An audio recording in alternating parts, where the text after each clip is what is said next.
Hi, നമസ്കാരം. ഇത്ര നാളും പ്രതികരിക്കാതിരുന്നത് എന്താ പറയുക, പ്രതികരിച്ചത് കൊണ്ടൊരു കാര്യമില്ല എന്ന് മനസ്സിലാക്കിക്കൊണ്ടാണ്. പക്ഷേ പ്രതികരിക്കാതെ ഇരിക്കാനും കഴിയുന്നില്ല. കാരണം ഒരു സഹോദരിയുടെ കരച്ചിൽ വല്ലാതെ കാതുകളെ പ്രയാസപ്പെടുത്തുകയാണ്. മറ്റൊന്നുമല്ല, നമ്മുടെ കർണാടകയിൽ മണ്ണിനടിയിൽ അകപ്പെട്ട അർജുൻ എന്ന് പറഞ്ഞ ചെറുപ്പക്കാരനെ രക്ഷിക്കുവാൻ വേണ്ടി ഭരണ സംവിധാനം കാണിക്കുന്ന അനാസ്ഥ എന്ന് തന്നെ പറയാൻ പറ്റും. കാരണം ഒരു മനുഷ്യൻ മണ്ണിനടിയിൽപ്പെട്ട് കിടക്കുന്ന സാഹചര്യത്തിൽ അവിടുത്തെ ഭരണ സംവിധാനം കാണിക്കുന്നത് ശുദ്ധ തെമ്മാടിത്തരമാണ്. കാരണം ഒരു മനുഷ്യൻ ജീവിച്ചിരിപ്പുണ്ടോ മരണപ്പെട്ടോ എന്ന് പോലും അറിയില്ല. ഈ സാഹചര്യത്തിൽ എന്താ പറയുക, ജോലി സമയം കഴിഞ്ഞ് ജോലിക്കാർ വീട്ടിലേക്ക് പോകും പോലെ ഈ രക്ഷാപ്രവർത്തനം നടത്തുന്നവർ രാത്രിയാകുമ്പോഴത്തേക്ക് അവർ എന്താ പറയുക, അവരുടെ ജോലി നിർത്തിവെച്ച് പോകുന്ന സാഹചര്യം. ശരി, അങ്ങനെ ചെയ്തോട്ടെ. എന്നാലും നമ്മുടെ ഇന്ത്യ മഹാരാജ്യത്തിന് എല്ലാ അർത്ഥത്തിലും എല്ലാ സാങ്കേതിക വിദ്യകളും ഉണ്ട്. ഒരു റഡാറോ അല്ലെങ്കിൽ 4 JCB മാത്രമല്ല നമ്മുടെ ഇന്ത്യ മഹാരാജ്യത്തിനുള്ളത്. ഇന്ത്യ മഹാരാജ്യത്തിന് എന്താ പറയുക, ഏത് ആപൽഘട്ടത്തിലും പ്രവർത്തിപ്പിക്കാൻ പറ്റിയ ഒരു സേനാ വിഭാഗമുണ്ട്. ഇന്ത്യൻ ആർമി എന്ന് പറയുന്ന സേനാ വിഭാഗം. ആ സേനയെ വിന്യസിപ്പിച്ചാൽ, അല്ലെങ്കിൽ അതിലൊരു 50 പേരെ ഈ ഒരു ദൗത്യത്തിന് വേണ്ടിയിട്ട് ഇറക്കി വിട്ടാൽ ആ ചെറുപ്പക്കാരൻ്റെ തിരിച്ചു വരണം എന്നാഗ്രഹിക്കുകയാണ്. ജീവനോടുള്ള ശരീരം തിരിച്ചു വരണം എന്നാഗ്രഹിക്കുക. ഒരുപക്ഷെ 5 ദിവസമായി. എന്ത് സംഭവിച്ചു എന്ന് പോലും നമുക്കറിയില്ല. എന്തായാലും അവൻ്റെ ശരീരം ജീവനോടെ ആയാലും ജീവനോടെ അല്ലെങ്കിലും എങ്ങനെയായാലും അത് തിരിച്ചു കിട്ടാൻ വേണ്ടിയിട്ടുള്ള ശ്രമം ഒന്ന് ശക്തിയാക്കിക്കൂടെ? വളരെ സങ്കടം തോന്നുകയാണ് ഇന്ത്യ മഹാരാജ്യത്തെ ഓർത്തിട്ട്, ഈ രാജ്യത്തിൻ്റെ ഭരണ സംവിധാനങ്ങളെ ഓർത്തിട്ട്. കാരണം ആ സഹോദരി പറയുന്നുണ്ട്, ഞങ്ങൾക്ക് ഇന്ത്യൻ ആർമിയിൽ വിശ്വാസമുണ്ട്, അവരെ വിന്യസിപ്പിക്കൂ. എന്തുകൊണ്ട് ഇന്ത്യൻ ആർമിയെ വിന്യസിപ്പിക്കുന്നില്ല? 4 JCB വെച്ചിട്ട് മണ്ണ് മാന്തിയിട്ട് എങ്ങനെയാണ് ഈ ചെറുപ്പക്കാരൻ്റെ അരികിലേക്ക്, അല്ലെങ്കിൽ ആ വണ്ടിയുടെ അരികിലേക്ക് എത്താൻ ഇവർക്ക് കഴിയുക? 4 JCB അല്ലല്ലോ. ഈ കർണാടകയിൽ ഏറ്റവും കൂടുതൽ ഖനനം നടത്തുന്ന പല മേഖലകളുണ്ട്.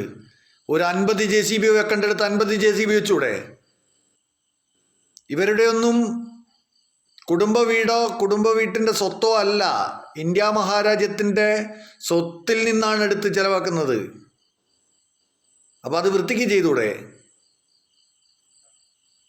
കേരളമായാലും കർണാടകയായാലും തമിഴ്നാടായാലും ഇനി ഇന്ത്യ മഹാരാജ്യത്തിൻ്റെ ഏത് സംസ്ഥാനത്തിൽ ഇത്തരത്തിലുള്ള ഒരു ദുരിതം വന്നാൽ, ആ ദുരിതം വന്നു കഴിഞ്ഞാൽ ഉടനടി നിലപാടുകൾ സ്വീകരിക്കണ്ടേ? നമുക്കറിഞ്ഞുകൂടെ? കുറച്ച് ദിവസം മുൻപ് ജോയി എന്ന് പറഞ്ഞ ഒരു ചെറുപ്പക്കാരൻ മരണപ്പെട്ടപ്പോൾ, അല്ലെങ്കിൽ അവൻ ആ മാൻഹോളിലൂടെ എന്താ പറയുക, അടുത്തുള്ള കനാലിലേക്ക് ഒഴുകിപ്പോയിട്ടും ഇവിടെ തിരച്ചിൽ നടത്തിയിട്ടുണ്ട്, മാലിന്യങ്ങൾ കൂമ്പാരങ്ങൾ നീക്കിയിട്ട്. അത് അന്നേരം തുടങ്ങി അവൻ്റെ ബോഡി കിട്ടുന്നവരെ അണമുറിയാത്ത പരിശോധന നടത്തി, ഇല്ലേ? നിങ്ങൾ 4 JCB വെച്ച് ചുരണ്ടിയിട്ട് എന്താ കാര്യം? 4 വെക്കേണ്ടടുത്ത് 40 വെച്ച് കഴിഞ്ഞാൽ ചിലപ്പം ഒരു ദിവസം കൊണ്ട് ആ ചെറുപ്പക്കാരന് തിരിച്ചു കിട്ടില്ലേ?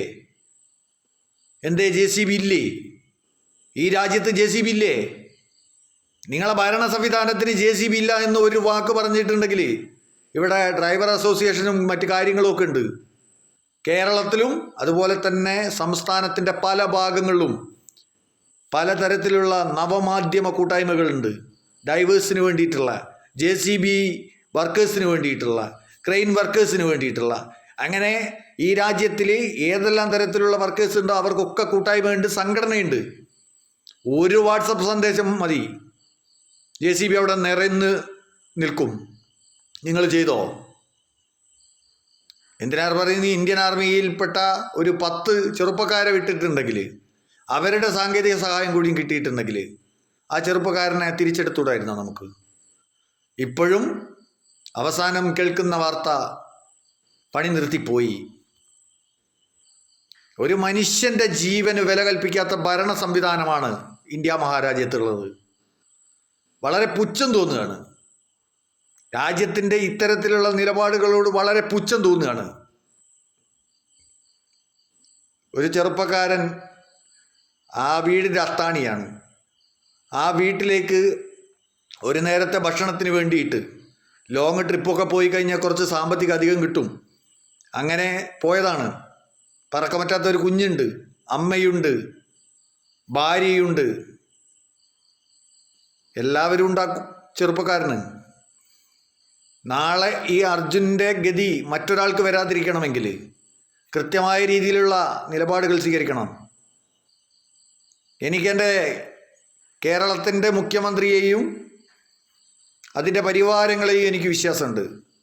ബഹുമാനപ്പെട്ട കേരള മുഖ്യമന്ത്രിയോട് എനിക്ക് പറയാനുള്ളത്, കർണാടകയിൽ JCB ഇല്ലെങ്കിൽ കേരളത്തിൽ നിന്ന് വിട്ടുകൊടുക്കണം. അതിന് തയ്യാറെടുക്കണം നമ്മുടെ ബഹുമാനപ്പെട്ട മുഖ്യമന്ത്രി. ആ ചെറുപ്പക്കാരനെ രക്ഷിക്കണം. രക്ഷിക്കാൻ പറ്റിയിട്ടില്ലെങ്കിൽ ആ കുടുംബത്തിന് അവസാനമായിട്ട് അവൻ്റെ എന്തെങ്കിലും ഒരു എന്താ പറയുക, ഒരിക്കലും മരണപ്പെടരുത് എന്നാഗ്രഹിക്കുന്ന ഒരു വ്യക്തിയാണ് ഞാൻ. മരിക്കരുത്, ജീവനോടെ തിരിച്ചു കിട്ടണം. അവനെ എത്തിക്കാൻ നിങ്ങൾ ശ്രമം നടത്തണം. അതിനു വേണ്ടിയിട്ടുള്ള നിലപാടുകൾ നിങ്ങൾ സ്വീകരിക്കുക.